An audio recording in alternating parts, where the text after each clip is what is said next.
आप अपने जीवन को विचार करके देखिए कि आपके करने से आज तक क्या हुआ है। कोई तुम्हारा मित्र नहीं है, यहां कोई तुम्हें सहयोग देने वाला नहीं। मान लीजिए भ्रमित है इसलिए आपको लगता है आपके कोई दोस्त हैं, कोई आपके सहयोगी है, कोई आपके संरक्षक हैं। बिल्कुल नहीं। सच्ची मानिए उन पर बड़ी कृपा है जिनको पग पर धोखा मिलता है। दुनिया में लाखों का मेला जुड़ा, हंसा जब जब उड़ा। तो इस बात को पकड़ो ना यार। प्रभु से केवल एक ही प्रार्थना करो, यदि तो इस बात की पूर्ति प्रभु उसी समय प्रार्थना करते ही शुरू कर देते हैं। दया में प्रभु कितनी अपार कृपा की आपके ऊपर। मनुष्य शरीर साधु समागम श्रीधाम वृंदावन में दुर्लभ बात है। आप अपने जीवन को विचार करके देखिए कि आपके करने से आज तक क्या हुआ है। बिगड़ा ही है, बना नहीं है। ये इसलिए विचार कीजिए कि आप अहंकार रहित होकर प्रभु की कृपा का आश्रय लेकर हृदय से प्रभु के चरणों का सहारा ले लीजिए। बच जाओगे, दुख से बच जाओगे। कोई तुम्हारा मित्र नहीं है, यहां कोई तुम्हें सहयोग देने वाला नहीं। मान लीजिए आप लोग भ्रमित हैं इसलिए आपको लगता है आपके कोई दोस्त हैं, कोई आपके सहयोगी है, कोई आपके संरक्षक हैं। बिल्कुल नहीं। बाहरी सब कुछ हो सकता है, आंतरिक रक्षा करने वाला केवल श्री कृष्ण है, दूसरा नहीं है। सच्ची मानिए उन पर बड़ी कृपा है जिनको पग पर धोखा मिलता है, प्रतिकूलता मिलती है तो उनको असलियत समझ में आ जाती है। फिर वो सत्य की तरफ मुड़ते हैं, उन्हें साधु समागम मिलता है और वो सत्य में प्रतिष्ठित हो जाते हैं। आज से हमें यह समझना चाहिए कि भगवत कृपा पात्र हैं। अब हमारी दुर्गति नहीं हो सकती क्योंकि प्रभु की कृपा किसी निमित्त को लेकर के नहीं हुई है, अहेतु की कृपा है। तो अब हमारे कल्याण में कोई संशय नहीं। सच्ची मानिए, ये विश्वास करोगे तो हो जाएगा। विश्वास करो, ये जादू की बात है। मेरा कहां कल्याण होगा, मैं तो गृहस्थ हूं, मैं विषयों में फंसा हूं, मैं दुर्गति पक्की है। नहीं, कुछ भी हो, मेरे में सामर्थ्य तो नहीं, मैं तो अधम हूं, नीच हूं, पर मेरे प्रभु बड़े कृपालु है। मेरा निश्चित इस जन्म में कल्याण हो जाएगा, पक्का हो जाएगा। आप विश्वास कीजिए। आप हर समय अपने भाग्य को सराहिए। मैं प्रभु का शरणागत हूं, अहो भाग्य मेरे, प्रभु ने मुझे स्वीकार कर लिया। अगर स्वीकार किया ना होता तो मुझे साधु संग न मिलता। जो प्रभु मोहि अनुग्रह कीन्हा, तो तुम आई दर्श हट दीन्हा। देखो प्रभु ने मेरे पर कृपा की ना, तो हे महाभागवत हनुमान जी, आप अपनी तरफ से आकर मुझे दर्शन दिए ना। अब मोहि भाव भरोसा हनुमंता, बिनु हरि कृपा मिले नहीं संता। आज मुझे भरोसा हो गया कि हरि की हमारे ऊपर कृपा है, क्योंकि कृपा ना होती तो आप मुझे दर्शन न देते। आपके समीप हमें भगवत चर्चा करने का सौभाग्य, सुनने का सौभाग्य न मिलता। हम लोग जैसे भी हैं अपने प्रियालाल के हैं। झूठी से ही सही तुम मान लो तो ये झूठी बात नहीं होगी, सच्ची है, क्योंकि है हम। संसार में तुम सत्य मान रहे हो पर सब झूठा है झूठा। तुम चाहे जितना सत्य मानो, ये मेरा कोई तेरा नहीं। दुनिया में लाखों का मेला जुड़ा, हंसा जब जब उड़ा। तो इस बात को पकड़ो ना यार। कोई साथी नहीं, कोई साथ नहीं। एक साथी है, केवल श्री हरि नाम, केवल राधा नाम। क्योंकि राधा नाम, हरि नाम ही हरि को प्रकाशित करता है। इसलिए हमारा तो हरि प्रिया से भी प्रिय इनका नाम है। इनसे भी ज्यादा महत्व इनके नाम में हमें देना है, क्योंकि नाम से ही इनका परिचय, नाम से ही हमारा संबंध दृढ़ होता है। झूठी हुई हम मान ले कि हम प्रियालाल के हैं तो झूठा नहीं होगा, वो सत्य, क्योंकि हम हैं उनके। आप झूठ से भी इच्छा करने लगो, इच्छा नहीं भगवत दर्शन की, पर झूठ से भी करने लगो अब तो कल्याण हो जाए इसी जन्म में, अब तो प्रियालाल मिल जाए इसी जन्म में। वो मिल जाएंगे।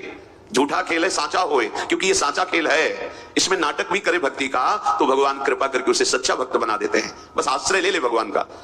झूठा भी रोए, झूठा भी गाए, झूठा भी भाव से लगे, सच्चा भाव नहीं है, पर प्रभु देखते हैं ना कि मेरे में लगना चाहता है, मेरा आश्रय लिए, तो उसे सत्य भाव से युक्त कर देते हैं, उसकी भावना सत्य कर देते हैं। पूज्य श्री राधा बाबा कह रहे हैं, मेरा अनुभव है। संतों के अनुभव को समझना चाहिए। प्रभु से केवल एक ही प्रार्थना करो, यदि कि मुझे आपकी अखंड स्मृति प्राप्त हो, निरंतर भजन, आपसे प्रेम। तो प्रभु इस याचनाओं को कभी नहीं ठुकराते। आप एक प्रार्थना करें, मेरा भजन बन जाए प्रभु, निरंतर आपका भजन बने, आपकी स्मृति में मगन रहूं, आपके चरणों में प्रेम हो जाए। तो इस बात की पूर्ति प्रभु उसी समय प्रार्थना करते ही शुरू कर देते हैं। पर हम अज्ञानी इसलिए जान नहीं पाते। क्या? जब इस बात की पूर्ति में लगेंगे तो जहां जहां हमारी स्मृति, जहां जहां हमारा संबंध है, जहां जहां हमारा राग है, वो मिटाना शुरू करते हैं। तो फिर प्रश्न आ जाते हैं कि जब से भजन शुरू किया तब से विपत्तियां आ गई, लोग हमारे को प्रेम नहीं करते और नफरत की दृष्टि से देखते हैं। अमुक अमुक अमुक, ये वही तो हो रहा है जो आपने मांगा है। प्रभु से प्रेम करने के लिए हमें सर्वात्म वृत्ति चाहिए, और हमारी वृत्तियां फैली हैं तो हमारे राग का वो नाश करके उन वृत्तियों को अपने में लगा रहे हैं, और वो भजन छोड़ देता है, वो सतमार्ग छोड़ देता है। कि जब से शुरू किया तब से घाटा, लोगों का अपमान, परिवार में कोई प्यार नहीं करता, और एक दो अगर पधार गए तो फिर तो और पुष्ट हो गया कि बड़ा अनिष्ट मार्ग है, भगवत मार्ग नहीं चलना। देखो जब भगवान से तुम प्रेम मांगोगे तो प्रेम तभी होता है जब अनन्यता आती है। तो आप अनन्य बन नहीं पा रहे तो आपको अनन्य बनाएंगे, और अन्य का अपहरण करके ही तो अनन्य बना जाता है। और जब अन्य का अपहरण होने लगा तो आप चिल्लाने लगे, ये क्या, ये क्या, तो मांगा क्या था? हे प्रभु निरंतर भजन हो, आपसे प्रेम हो, वही तो कर रहे हैं। नहीं, ये नहीं चाहिए तो फिर मांगो संसार की भोग सामग्री, फिर ये बात नहीं आएगी, ये बात नहीं आएगी। संसार के भोग जन्म जन्मांतरों में कभी फिर कृपा होगी, तब यही होगी, तब यही कृपा होगी। कोई तुम्हें पूछने वाला नहीं रहेगा। भक्ति के मार्ग में जब चला जाता है तो भगवान सहयोग करके ऐसी स्थिति देते हैं कि कोई प्यार नहीं करता, सच्ची में कोई प्यार नहीं करता। जब आपके अंदर विवेक होगा और झांक के देखोगे तो उसकी स्वार्थ और वासना झलकती नजर आएगी, जो आपको कह रहा है मैं आपको बहुत प्यार करता हूं। जब जांच करके देखो तो उसका अपना सुख, उसका अपना स्वार्थ नजर आता है, प्यार नजर नहीं आता।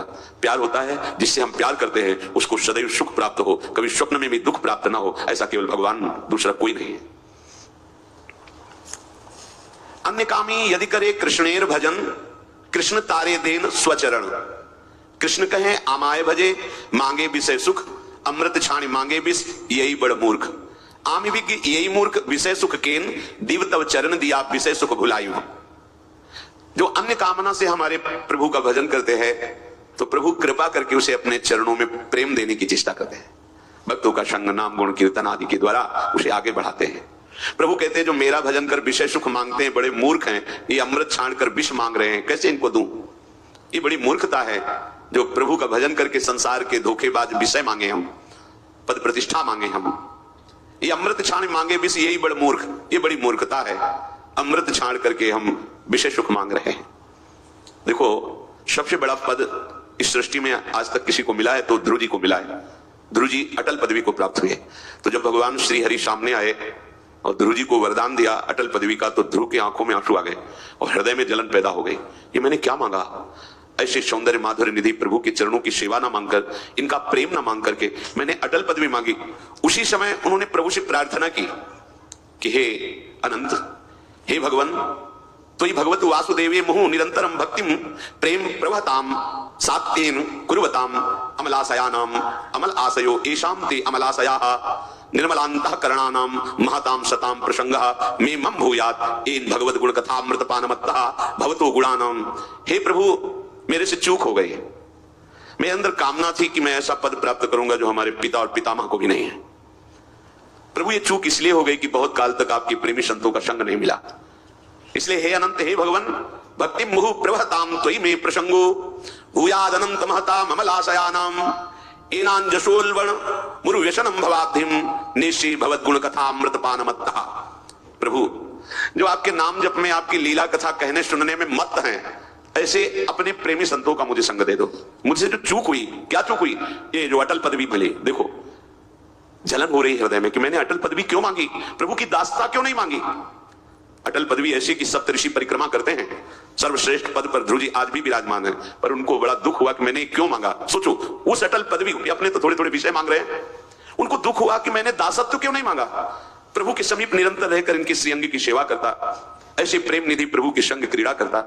ये चूक कहां से हो गई? पता चला भगवत प्रेमी महात्माओं का संग नहीं हुआ, इसीलिए चूक हो गई। तो कह रहे कि हे भगवान, आप यदि हम पे प्रसन्न हो तो आपके भाव में जो भरे हुए भक्तजन हैं, जो आपकी लीला कथा में उन्मत्त हैं, तृप्त